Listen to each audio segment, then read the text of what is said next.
Welcome to the Combative Nerds Podcast. Join us while we break balls and try to outwit each other at every turn while debating all things nerdom and trying to make sense of this world. Look, I'm not gonna lie, this is a Herculean task and I'm not sure we have enough brain power to do so. At the very least, we can laugh and offend each other through the process. Thanks for sharing your day with us. Now on to our show.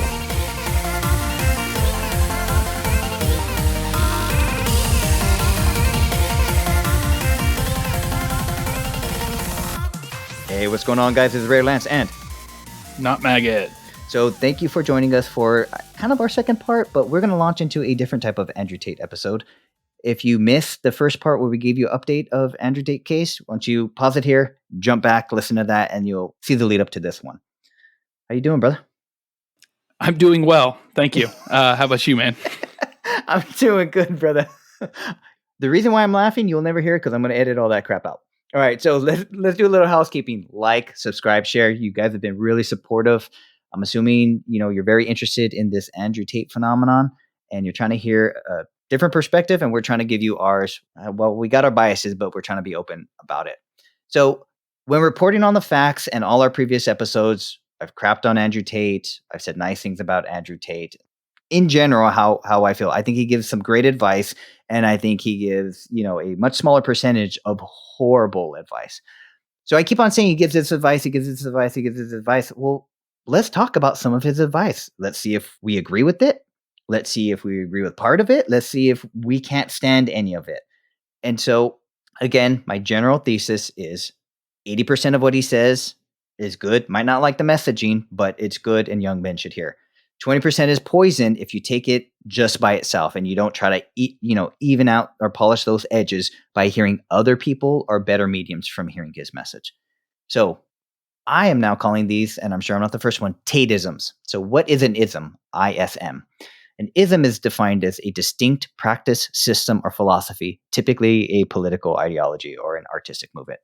So here, I know Andrew Tate calls them the tenets of Tate.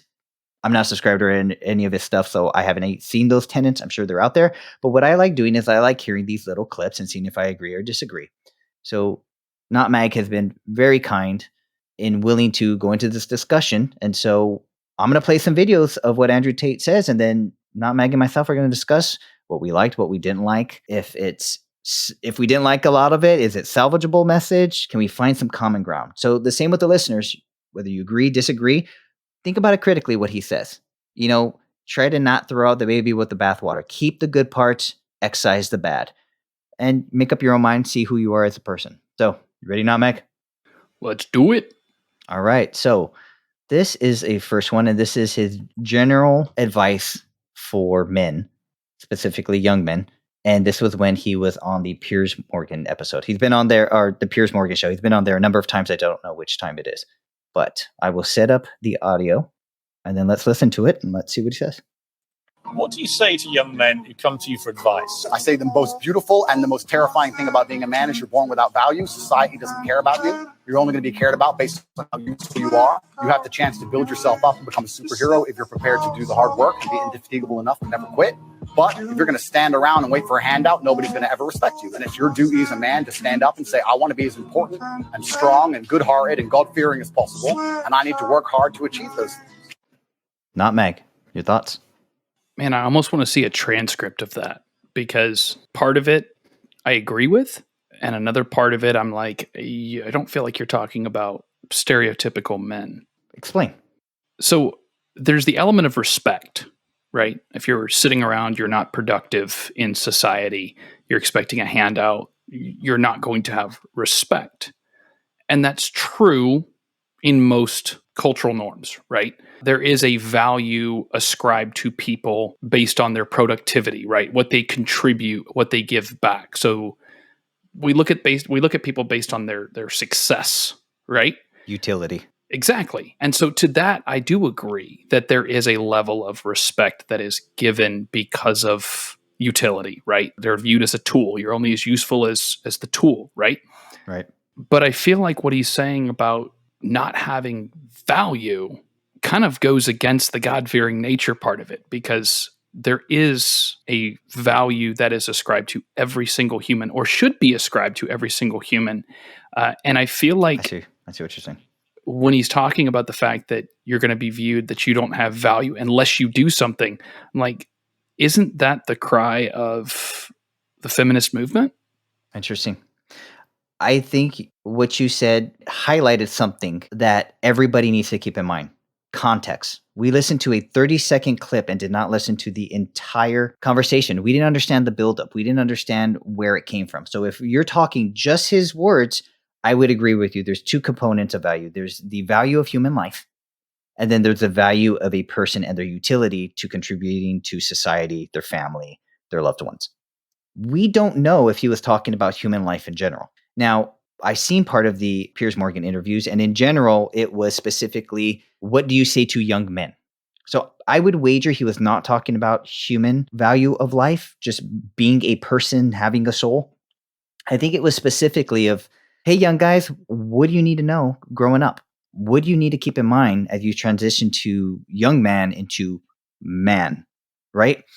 And if you excise that first part of the value of human life and you just are talking to a young guy who's, I don't know, when you kick him out of the house, 18, 22, what does this kid need to know before or when they start spreading their wings? And in that context, I think everything he said was valid. I agree. Yeah, there is, and feminists don't like to hear it. This is the very pro-masculine messaging is suck it up, dust yourself off, nut up, and go be a man mentality.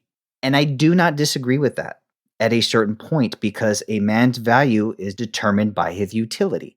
The opposite side is a woman is born with their value. I think there's a very good argument for that. I don't think that's, completely right. I think it's mostly right. From a male's perspective, I think it's right. In the whole world, it's arguable and not on point. But I think Andrew Tate's messaging of you're going to only be as valuable or respected as you put work toward, as you achieve, as you progress. I mean, that's what happened to my life, right? I'm sure that's what's happening in your life. I'd be curious to know how he defines that utility, because there are so many different That's a great point. professions. Or you could be a church pastor, you could be Gandhi, right? You did nothing as far as a business, but on the same token, you brought a lot of value to an entire race, religion of people.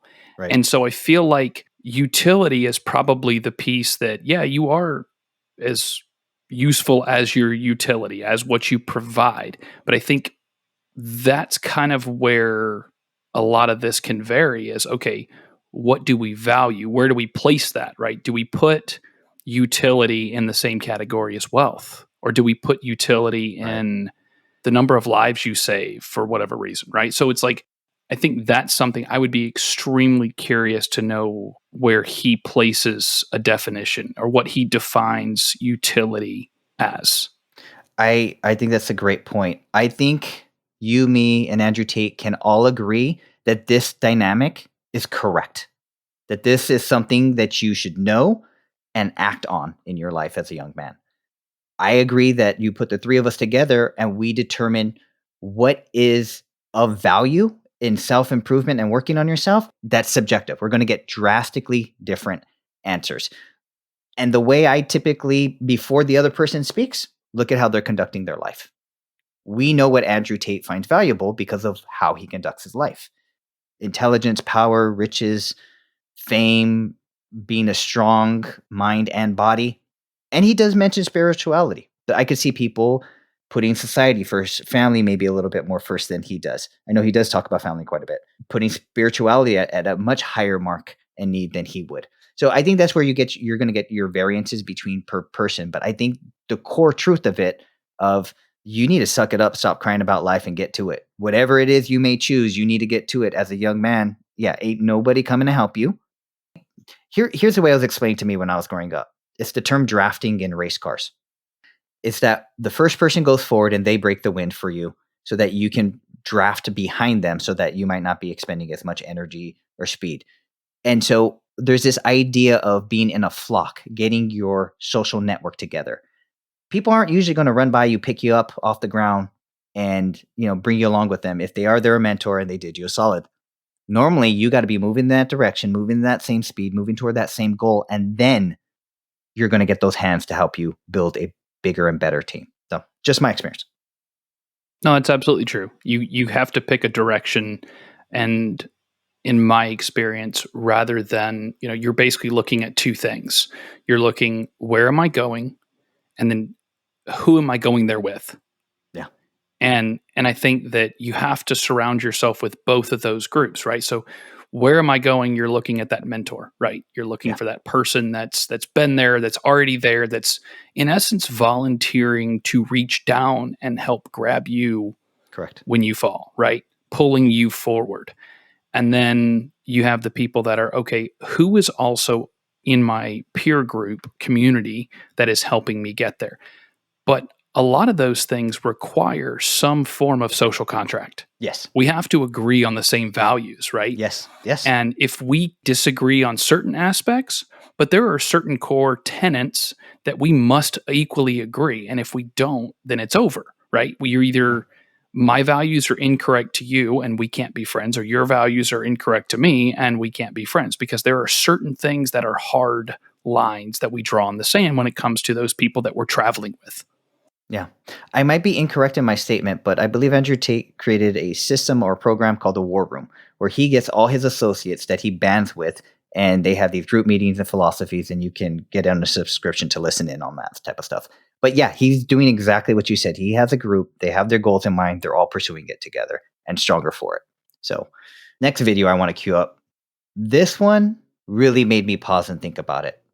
And the reason why is, if I heard this as a 20-year-old, I would kind of understand. I would kind of appreciate it. I knew all the concepts. But as an old man and a parent, this struck a chord and hit deep. And I couldn't agree with him more. And I think it's fantastic advice. And it's not controversial at all. It's fantastic advice for a young man. So let me cue it up. Andrew, how would you deal with a father that doesn't like you? I would accept that him disliking me is my fault. I would be a man about it, and I would ask him what he's unhappy about, and he might be fucking right. I'd sit there and go, what do you dislike about it? So just confront the dad. Not confront in a negative way. I'll just say, look, I'm here with your daughter. I really care about her. I get the impression that you're not particularly happy with me. Is there anything I can do? I just want to show you respect. You're a bit older than me. I want to show you enough respect to ask if there's anything about me that particularly upsets you. Because he'll respect you more. Men respect men who stand up for themselves. Yeah. So the first thing he'll do is respect you more for even asking, instead of hiding away from you. If you say it in a respectful But way. you say it in a respectful way. And then he'll give you a bunch of answers. And then you have to be non-emotional and be professional. Listen to the answers. Don't get defensive and sit there and go, you know what? 70% of them are probably So what do you fucking think? right. Now, Mike, your initial thoughts. I think that goes beyond just a father, right? And originally I thought he was, just the setup. Again, I don't know context, but just the thought of when it first started, I was assuming that he was talking about what if your own father doesn't like you, not your father-in-law or, the girl you're dating or what have you. Right. But ultimately it comes down to, you have to, if you're going to ask the question, you've got to be able to handle the answer, right? Yeah.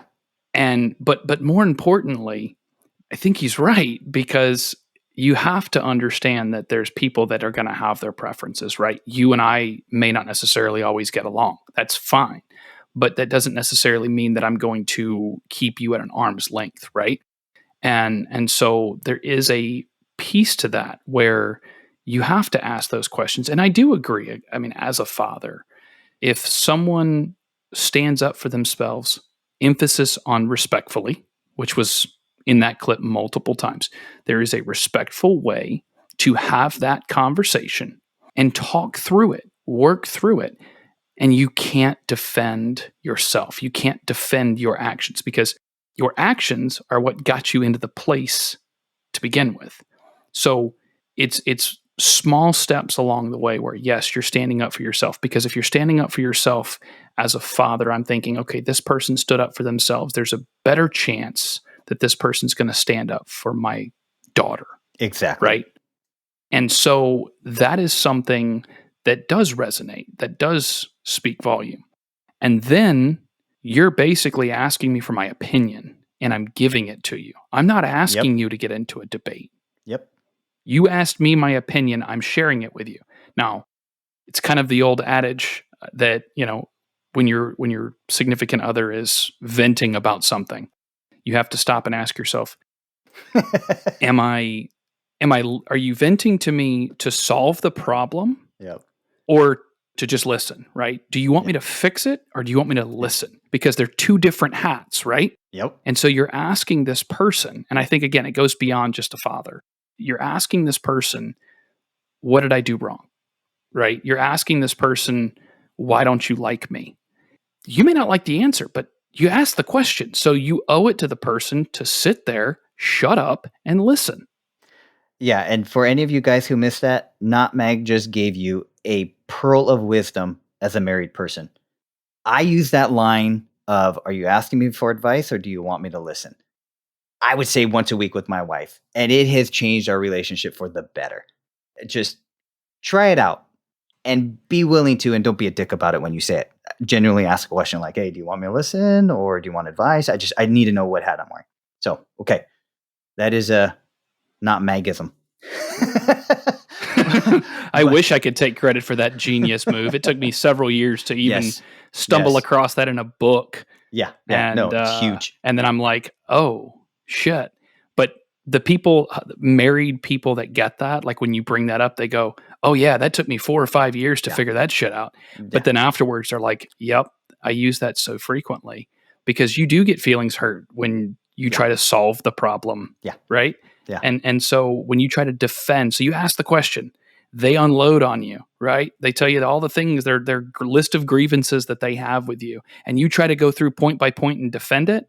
Pretty soon, they're not going to tell you the answer anymore. Yeah. Right? You just dug yourself in a hole. And so the other piece to this is you're not making any promises to change. You're just promising to listen to the answer, right? Point. So at the end of the day, even if it's true, you still have a responsibility to decide, am I going to change these things for that person to like me more? Or do I not give a shit? Or is that person not worth changing for? And I think that's a big piece too, because let's face it, there's dads that aren't worth really changing for. There's people that aren't worth changing for. Yep. And you have to weigh the good of what else is around you. I think the true value in this message, people will just chalk it up to accountability. And I hear you, but I think it's a little bit more complex than that. It's not about who's wrong or the wrong family dynamic. It's about improvement in a relationship and critically thinking and listening to your elder. And here's what I mean.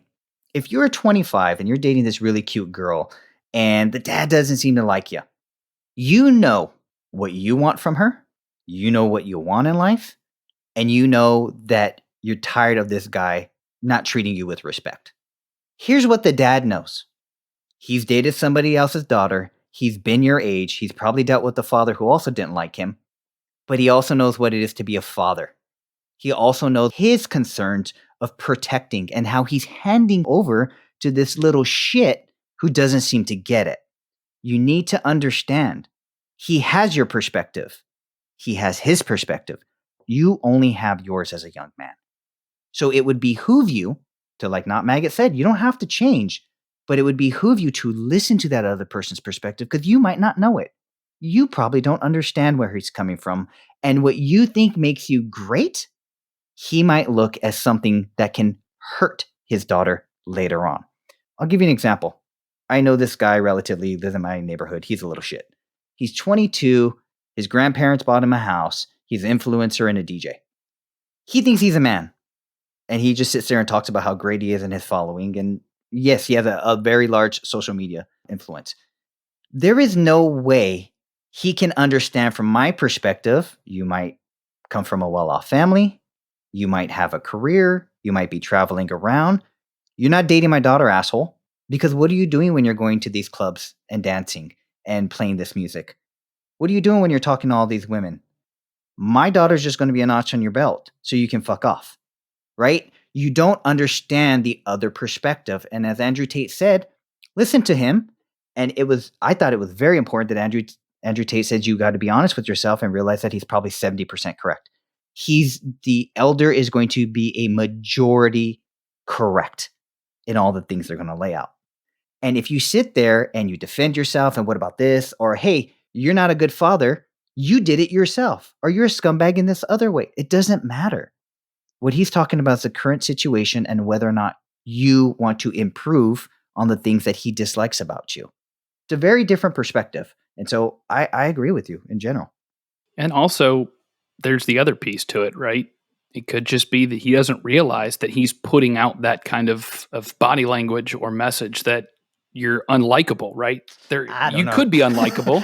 You could be a shit.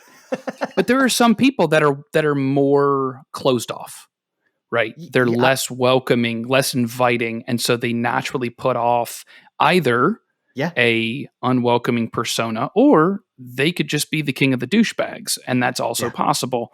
And either one of those things could be something that you, by asking these questions, and again, not even committing to change, you're asking the question, you're getting more respect for standing up for yourself. 100% agree. Yep. And I think you're also bringing awareness to a potential persona that person's not really meaning to put off, but also you're putting out there, hey, this relationship matters to me enough that I'm going to ask this. I'm going to balls up. I'm going to nut up and ask this question because the relationship potentially matters to me. And so that huge relational status there. I think what you said is very important. When a father looks at a young man, he does not take him seriously unless he marks all the boxes, which is hard to do for... Never going to happen. Yeah, it's not going to happen. But when you ask that question, now you're a contender. Now you have just demonstrated that you are considering sticking around for the long haul. He's going to look at you different. He's going to treat you different. And in my own personal experiences, when I was younger, when I was 25, I worked with this guy. He was just a mess. He wasn't a bad person.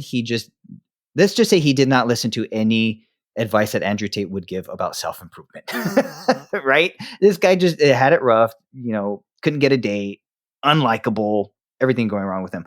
And I treated him accordingly. I didn't like him, and I made it very clear. And so one day he called me on it, told me how pissed he was. He said, don't treat me like that.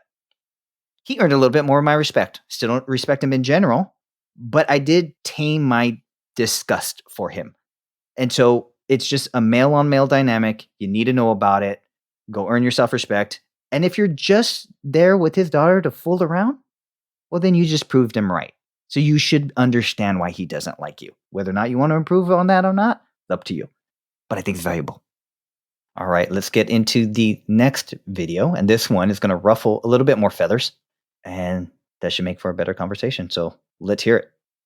It's really interesting. And it's interesting you make that observation, and you are correct. That's the difference between the masculine and the feminine. It's unfair, I guess. The world's not fair, but that's the difference between the masculine and the feminine. Men are respected for going through things and surviving, and women are the complete opposite. They're shamed for going through things and surviving. If you look at women love scars on men for a reason. He's gone through something. They're war wounds. Men don't want a chick covered in scars. I'll say this right now, that a woman, the more trauma she goes through, the more masculine she naturally becomes. And if you were to give me my ideal woman, I would not wanted her to have a hard life and a bunch of trauma. I like the idea of her having a soft feminine life and being a soft person, and I can take care of her and protect her. Whereas as a man, to be a good man, you need to have been through a bunch of trauma, because if you haven't been through trauma as a man, you're a weakling. You have to have been through a bunch of shits. The masculine and the feminine is a very interesting point there. Not Meg. Your thoughts? So I have two perspectives after going through the last few podcasts with you, right? So my first thought is I tend to agree that trauma makes relationships difficult because trauma has baggage, right? Mm-hmm. It doesn't matter which party, right? Mm-hmm. But part of my negativity, so to speak, is I'm looking at this thinking, well, sure, you, Andrew Tate, do like soft women because they're easily manipulated for your lover boy mentality. Fair. But then I have to sit there and say, okay, so from a relational standpoint, how much trauma is too much, right? And too much for you. Two different guideposts. Yeah. Absolutely, because that is a very subjective thing. Because you look at someone, I don't necessarily agree that trauma makes a female more masculine or anything like that. My experience says otherwise. I mean, I don't know. It's totally anecdotal, right? Yeah. I agree with this one through personal experience, anecdotal experience. But here's, in my opinion, why it makes everybody uneasy. This advice, no matter how true it is, kind of like what you point out. When you have a man who's at minimum a pimp, right? At minimum has a harem, right? When he says that, you think you just want to dupe a bunch of young innocent girls. And I think everybody should, be like, well, that's a strong possibility there. But in the totality, here's what you're saying. And I was given this advice from somebody who was a single mom, divorced ex-stripper, right?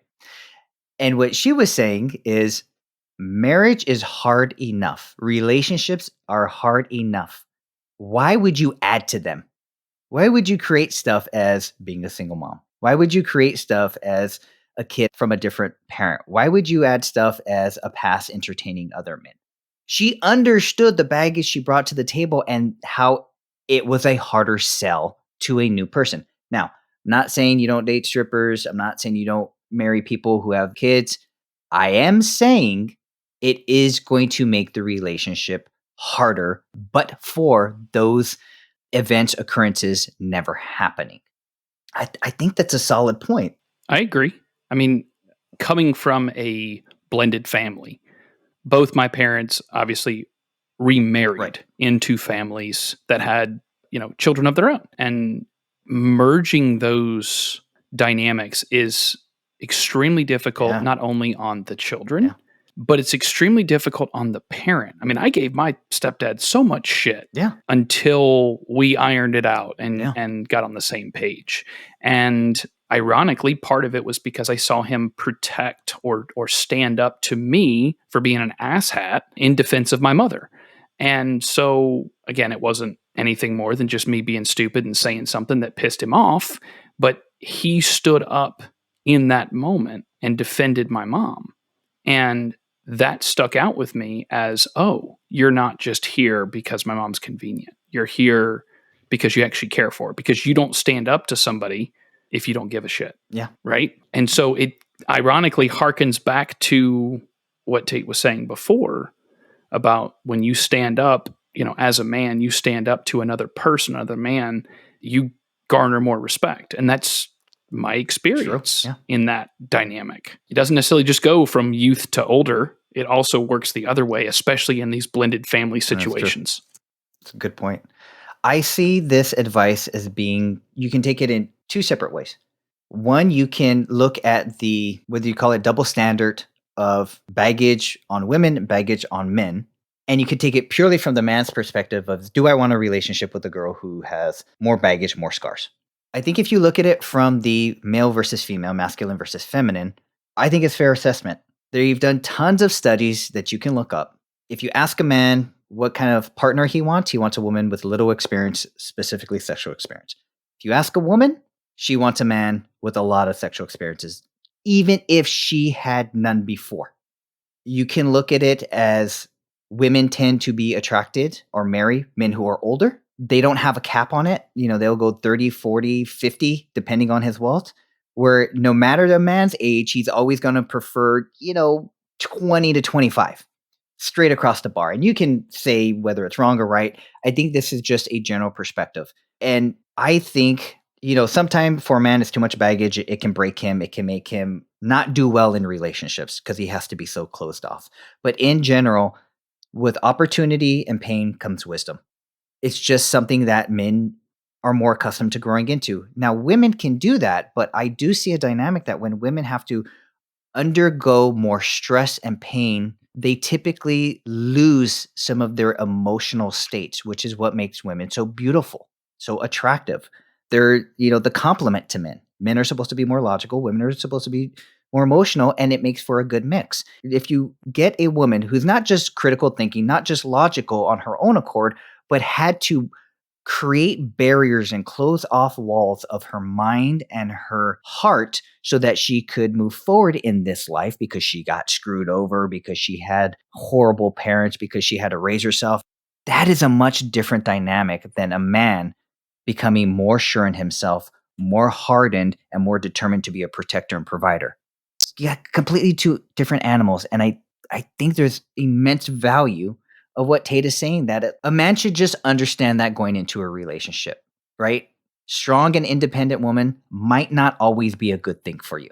So that's where I fall on it. I think it's important to distinguish between experience and intelligence. Okay. Right? Like you're talking, like, and I think you were kind of touching on this. Like, you can have someone who is extremely intelligent, critical thinking, almost thinks like an engineer, right?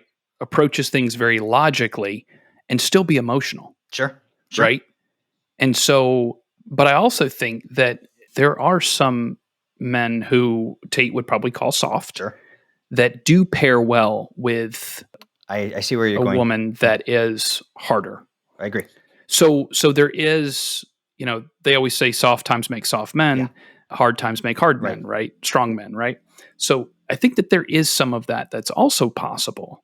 And so I would agree. Just because someone has been through experience, multiple experiences or traumas or what have you, that doesn't necessarily mean that they're doomed to, you know, live alone with 4,000 dildos. Right. It just means that they have to find someone that complements them, the yin to the yang, right? And I think that that's very important when you do have that opposites attract jargon BS. If you put two people that are exactly the same, that are uncompromising, then it's an unstoppable force against an immovable object, right? Yeah, I think one important distinction here is I agree with everything you said.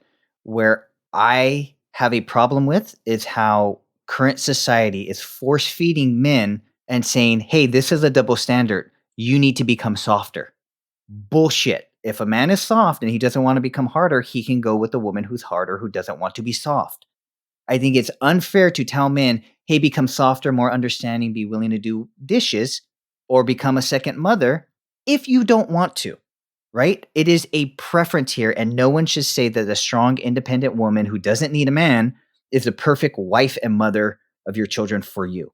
I think it comes down to a subjective opinion per man, and there should not be this societal pressure that men should get softer to accommodate modern feminism.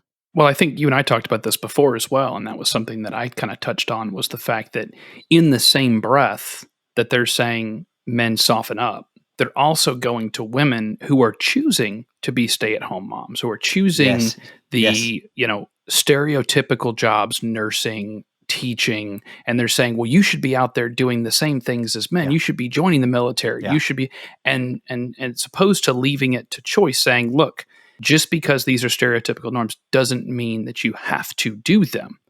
And the response should be, yeah, I know, but I'm choosing to. Right? They shouldn't condemn a man for being a hard man, so long as he's respectful and he takes care of those values and needs and everything else. You fit the role, wear the pants. Exactly. But on the same token, don't condemn a woman that chooses to be a stay-at-home mom. Just because she's choosing to be a stay-at-home mom. That if she's given the choice and she chooses, then accept that choice. Just because you don't like it doesn't mean that it's wrong. Well, let's move on to the last clip. And so I didn't want to do 100% pro Andrew Tate clips. So this one's going to have a little bit of venom in it.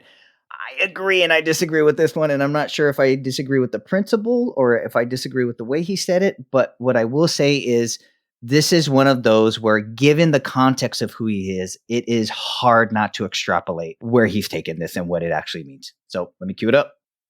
If you treat a woman really good, it makes them very hard for them to get over you. Imagine you're rolling with a big G. You're with Tate. The best restaurants, you're on private jets. You've been all over the world. We break up for whatever reason. You get with a guy after me. You're on Wizz Air. He loves you. And he has a bit of money. He's a high-level corporate exec. He makes like 150 grand a year, 200 grand a year, 400 grand a year, whatever. Less than I make a month. Point is, you're still flying on peasant planes. And no matter how much she loves that man, part of her will always be looking at him going, you're not Tate. No man on earth can treat them as well as I can, which puts me in the position of top G in their hearts and minds for all of human eternity. And in the darkest rainy nights while their man is asleep and they are lying wide awake next to him, they are thinking of me. The unlimited energy of thousands of beautiful women all around the planet, unable to forget about Andrew Tate, sitting there dreaming of having me back, knowing they never could. And I absorb it. This is one of the secrets to near unlimited success.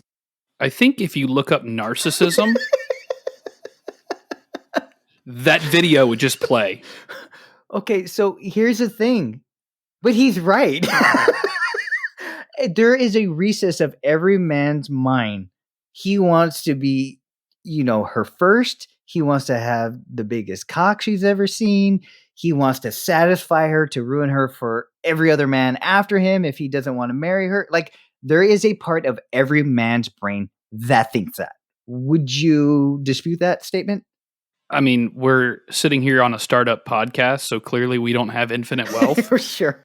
So I think where I settle myself, again, telling myself sweet lies in my own sleep, I'll just settle for her being the last. I'll just be the last, not the first, not the best. Okay. The most recent. Okay. I'll settle for that. Okay. I think every man has the, not propensity, but capability of feeling that way. I think with time and civilization, we've kind of pulled that one back a little bit. But what he's saying, in my opinion, is not, it's a slippery slope. That is a hair's breadth away from saying, I only sleep with virgins, right? That is a hair's breadth away from, I need to have my harem.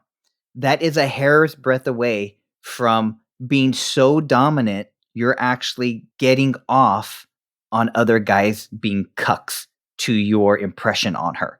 Like that gets real dark real quick. And that's why I'm not necessarily comfortable with my purpose in life of being a top G so that I can have a mental or spiritual harem around the world to tap into unlimited energy because I want to be the best she's ever had. And when you're the one that's saying, she's still thinking about me. Well, when you are accused of abuse and trauma, Sure. She's probably thinking about you in the darkest of nights on a rainy night because it might have been dark and rainy in Romania when you did what you did or what you're being accused of doing. Yeah, I get where he's coming from. I feel that way about every girl I've ever dated, right? You always want to have been their best. And the question is it good for you, right? Were you their best? Just because you flew them around the world, that's impressionable. I'm not going to lie, right? There's a lot of wives that would leave their husbands if they can all of a sudden be shuttled around in their own private jet. Yeah, I understand that. But what is his motivation? Is it from this unlimited energy? I don't think so. I think he can get it from a number of other places. Is it to fulfill his own ego? Absolutely. I think there's that. The kind of rough part about this is you, me, and any other male listeners listening to this, he just now said he's your competition and he wants to crush you. He's taking all these women off the market so that you cannot have a successful relationship with them. Now, should you want to compete with Andrew Tate? Hey, good for you. I hope you're just as successful. But I don't know if he can be your champion if he's doing scorch earth on the sexual marketplace. You know what I'm saying? He just said that he slept with thousands of women. Yeah. So I kind of see him as being an opponent in this. I can appreciate his work ethic. He's up there with Genghis Khan and Wilt Chamberlain. But I still got to find a wife or a relationship on this planet. And you're dating all the hot ones? You're an asshole, sir. And I do not appreciate your methodology. I think that also is pretty much very cult-like, right? And it's very common of the cult leader to basically say, hey, you need to find the one, but oh, by the way, that same one isn't going to look at you the same way they look at me, the leader. Right. And I'm going to prove it to you because I'm going to either have already slept with her or I'm going to sleep with her after you do. Yes. And then send her back. Yeah. It is a pseudo form of cuckolding that's just really deep and dark. And I understand where he's coming from. I'm not on board with that one. And considering the cost, not financial, but if all of the things that he's being accused of do come out to be true, I don't know if I would want to pay the cost to be quote unquote top G. Yeah. Because I got news for you. You're not top G in a lice-infested cockroach Romanian prison. Yeah. Like, I'm quite happy sitting in my own home with heating and air conditioning and the ability to come and go as I damn well please. Yeah. So if that's the cost, no thanks, man. I'm out. Yeah. I do think there is an element of truth that hypergamy is real. Women do kind of stand at the finish line to see what man proved himself and could be a successful husband and father to her children. And I don't fault women for that at all. And what he's just saying is that he's going to win this hypergamy game. And, good for him. He's taller than I can ever be. He's richer than I'll ever be. I get it. He's right. Hopefully there's enough women left for the rest of us out there. But if you're claiming you've been with thousands of women, there might not be any more left in Romania. Hey, you can have all of them. I just need one. Just leave me one. So let's just briefly go over. So Andrew Tate gave advice to young men to, conquer the world, work on themselves. Then he gave some good advice on how to deal with your girlfriend's father, be respectful, talk to him, ask him what he doesn't like, and then realize and critically think about what that man said, and he might be 70% right.